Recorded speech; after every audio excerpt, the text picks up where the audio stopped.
Hey Pisces, it's Empress Rose. Welcome to your reading.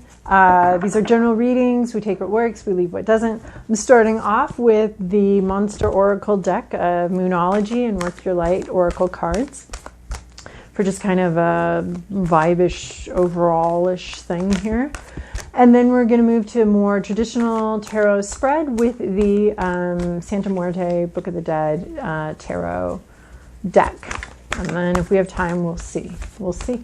I'm not even going to make any promises because I've been ending up with time and not time. So we'll see. We'll just go with the flow here. All right, here's our initial booklet. Well, not that many. Oh, I love it. You are good enough. Full moon in Virgo. You are good enough. Are you being too humble? Are you being too, I don't know. I don't even think humble's the word. I think it's self-humiliation, right? Do you have some self-humiliation? You're good enough though. So dealing with sort of some issues of self-worth.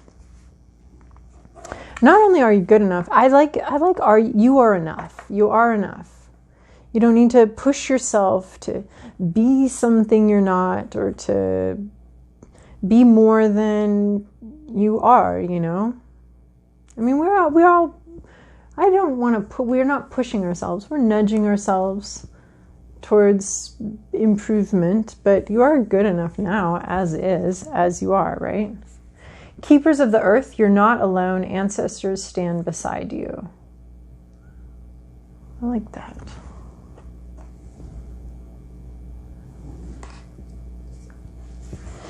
And getting grounded, this is really funny because I just felt that shift in my body when I'm doing these. I came in with a lot of like high energy, up energy, and then just as I was about to turn this card over, I just felt myself sink in to the moment, sink into my body, feeling those roots coming out of my feet.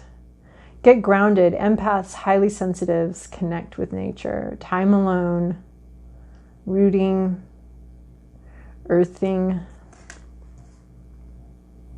I like the rooting energy. I think it goes really well with what I was saying earlier before about the you are good enough.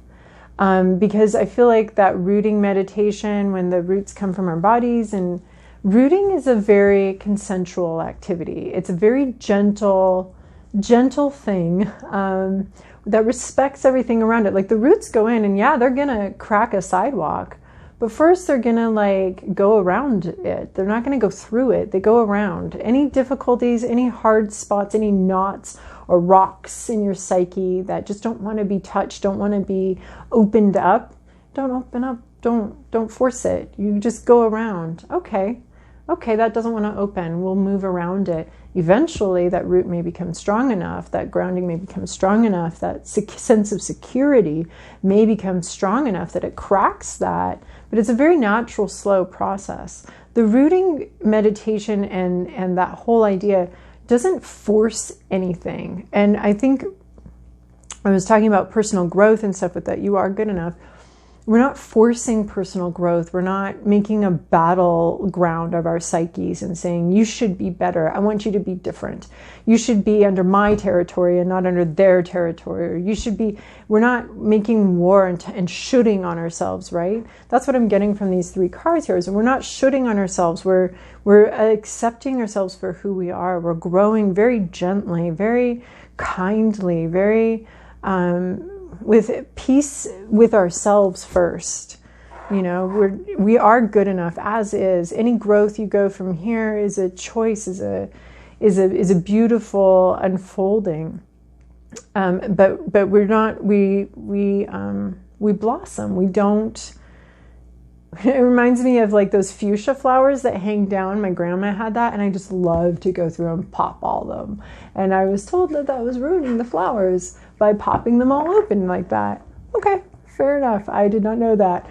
It was just a fascinating sensation. But that's, you know, we blossom. We don't get pushed open. So there's a sense of gentleness here, of real gentleness with yourself. And really connecting with your own self in an accepting way. You're not pushing yourself. You're not learning about who you are so that you can fix it, so you can fix who you are. I used to think that it was really important to know who I was so I could fix it. Well, who says fix it? Fix what? It's not broken. Who I am isn't fundamentally broken. We don't need to fix stuff. We don't need to fix ourselves. We may need to gentling with ourselves is the best way to go. And your ancestors stand beside you. I really like that. You're not alone. Getting grounded, connecting with nature, and I think even connecting with your ancestors or connecting with your guides here that are here with you. They've been here before. They know what it is. They know what we're going through here. And they want you to know that you are good enough. You're doing a good job. You're doing fine. You're doing your best. And not your best as in like a violent warrior best. Are you doing your best or just you're better? Like, no, that's not what we're going for. We're doing our good enough. We're doing our good enough.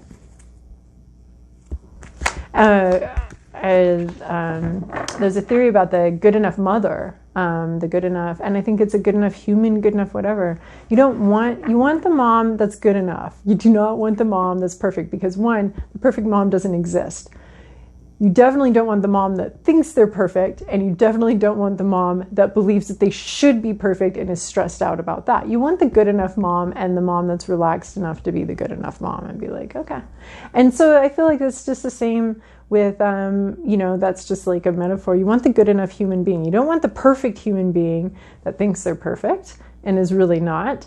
And you don't want, because nobody's perfect. So you don't want the human that thinks they're perfect or the human that's striving to perfect everything, even internally. I think there's like a spiritual perfectionism that can happen too. So you don't, we're good enough. We're good enough. It's enough. It's enough. This is a hard trip. Let's not make it harder than it needs to be. Let's not be hard on ourselves either. So no pushing of yourself. All right, Pisces, this is your past, your present, your inner landscape. What's at issue? Your environment, your to-do list, your possible outcome. Okay, this could be a totally different storyline, a totally different vibe here. In your recent past, we have this Knight of Wands. We have a gung-ho, let's go, very inspired, courageous. The Knight rides that line between bravery and foolish, rash behavior, right? And this guy tends to lean a little more on the rash side. It could be a guy or girl, like, right? That doesn't matter here, because that would be weird if like we were like 75% of the characters in this thing are guys, just like in movies. The tarot is all about men. So that would be weird. So that's why gender doesn't matter. And it's just a placeholder for a person who is a little bit rash.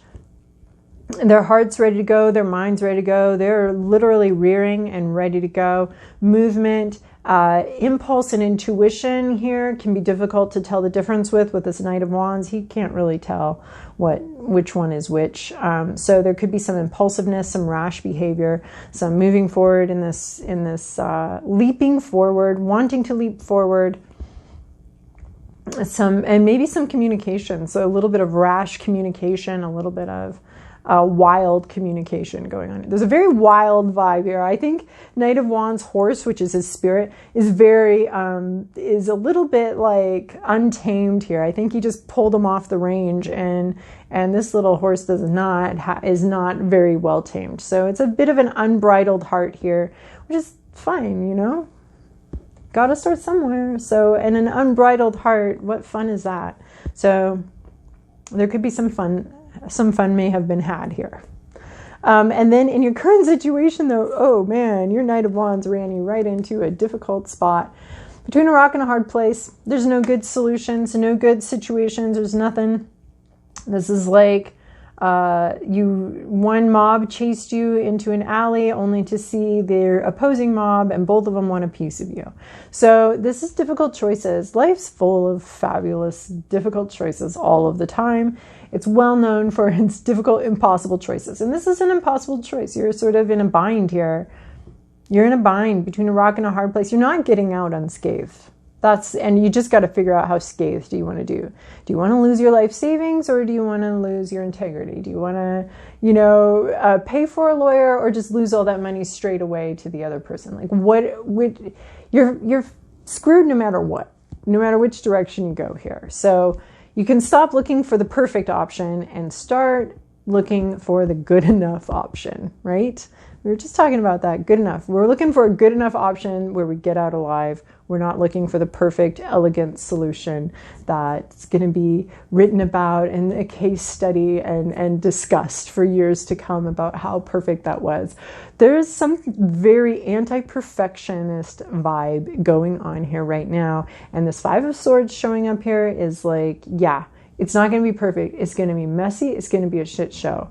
And you're not going to come out unscathed.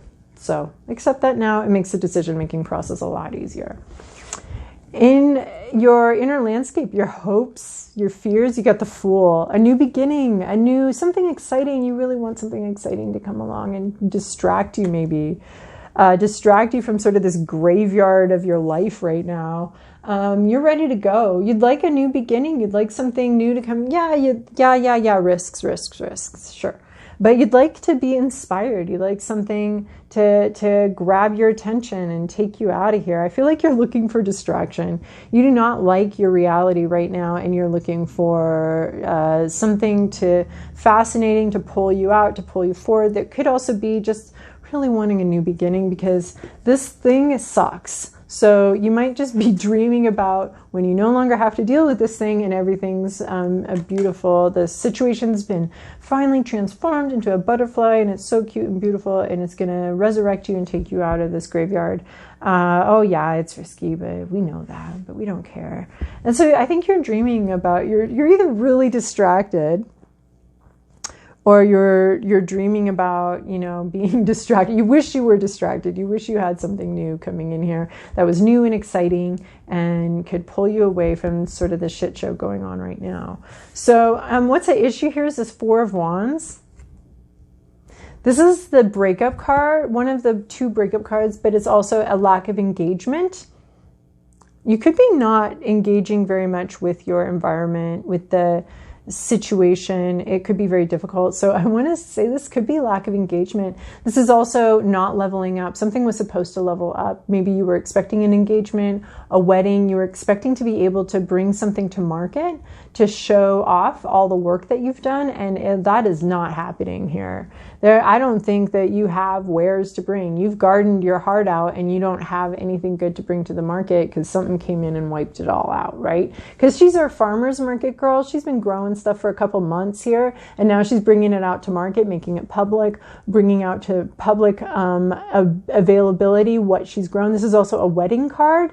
In other decks, it shows like weddings or engagements. So there's some sort of public aspect here where you're proud of where you are publicly, where your heart's brought you publicly. You're either very not proud of where your heart has brought you. This is not fun. As I'm saying, I'm seeing a shit show here in your current environment, really tough circumstances. So you're not, or something's not public. You were expecting to level up, and instead you like leveled way down or something like that. Like there's no leveling up here. There's no public approval or praise or something like that. It's not happening. There's no celebration.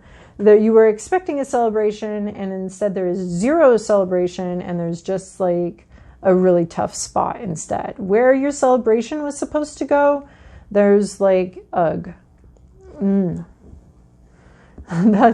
It's like instead of getting engaged, you had a big old fight. And somebody threw all the furniture out the window. And now what do you do? Now what? There's not a good option here. It's not going to be fun. Nobody's having any fun right here. Not the onlookers and not the participants. And then in your environment, though, this is such a fascinating kind of random read. I wonder what you're going to make of it. We have this Nine of Pentacles. A lot has already been achieved. This is about work typically.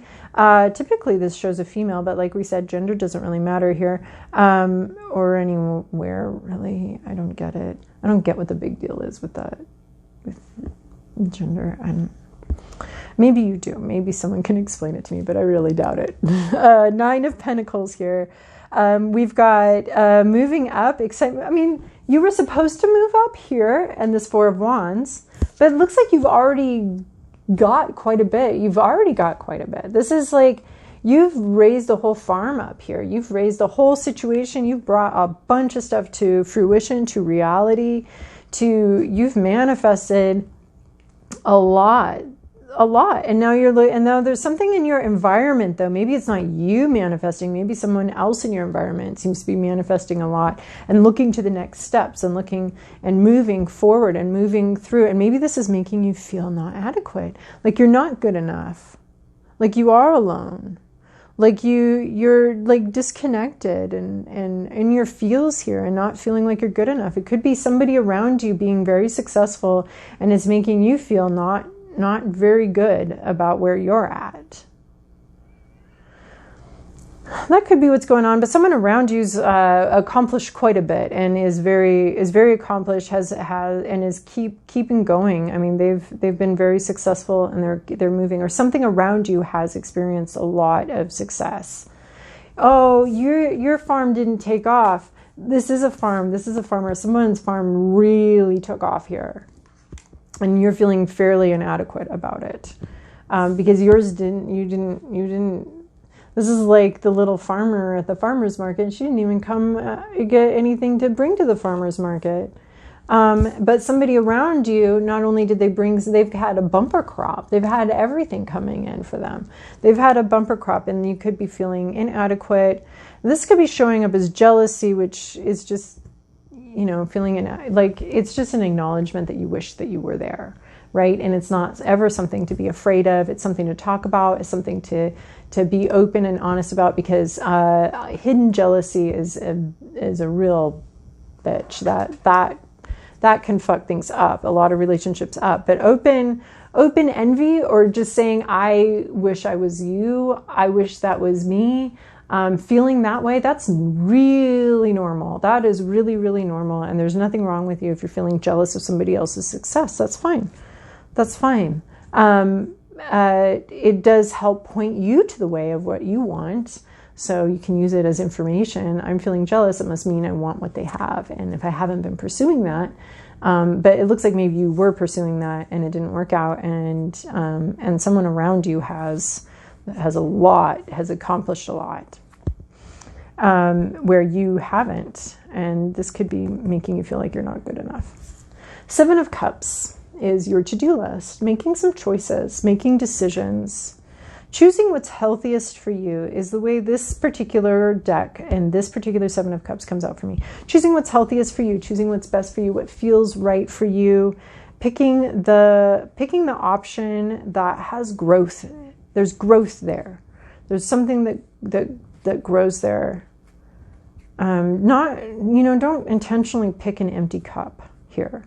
Pick the cup that's already got, pick the plant or pick the vase that's already got something in it. But having to make choices, having to make difficult choices, feeling maybe a little bit overwhelmed. This is why you got to get grounded. If you're feeling overwhelmed, you got to get grounded.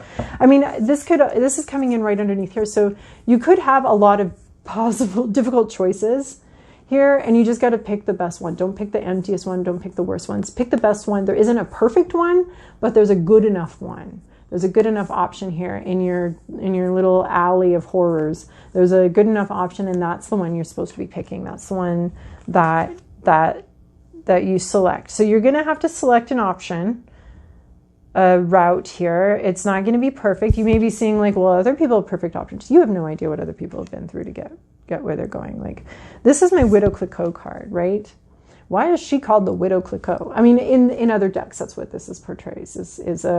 Is a female farmer who's got a bumper crop and very successful. And I call her the Widow Clicquot because she reminds me of the Widow Clicquot. And how did she get to be the Widow Clicquot? How did she get to be the Widow Clicquot?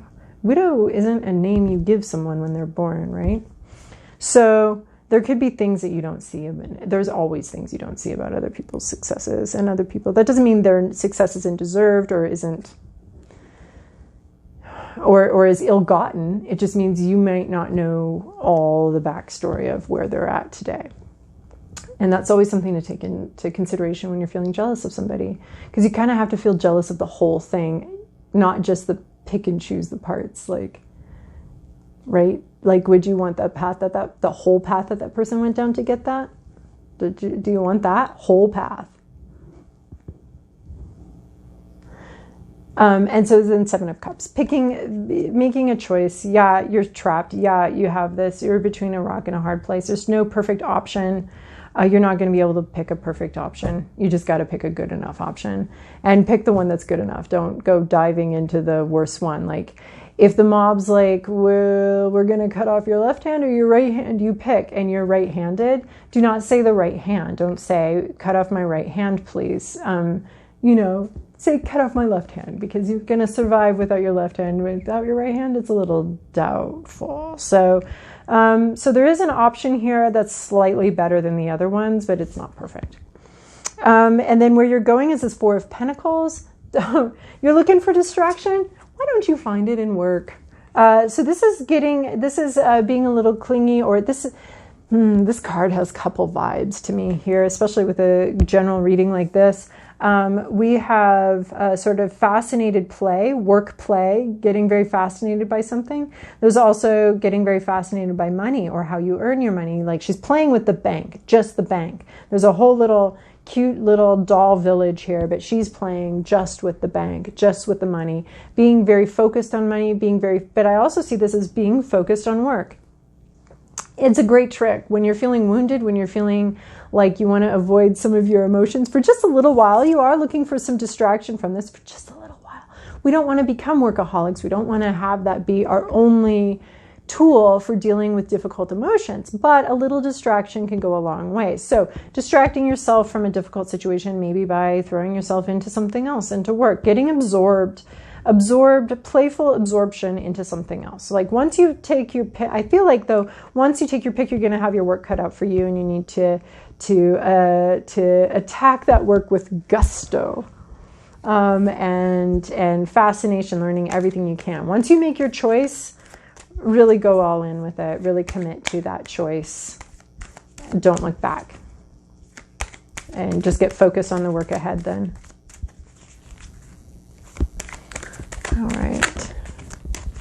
All right, dear Pisces. Oh, topsy-turvy situation, unsettled energy on your path. Well, yeah. Yep. Unpredictable grace. It's not a lack of courage that makes you question the path before you sometimes. It is uncertainty. There is no need to doubt, just steps to take one after another. And as you do this, all can then unfold as it must, but with the blessing of my powerful, if unpredictable grace. So expect the unexpected too here, right? But you got to make decisions. Who knows? Life will meet you halfway.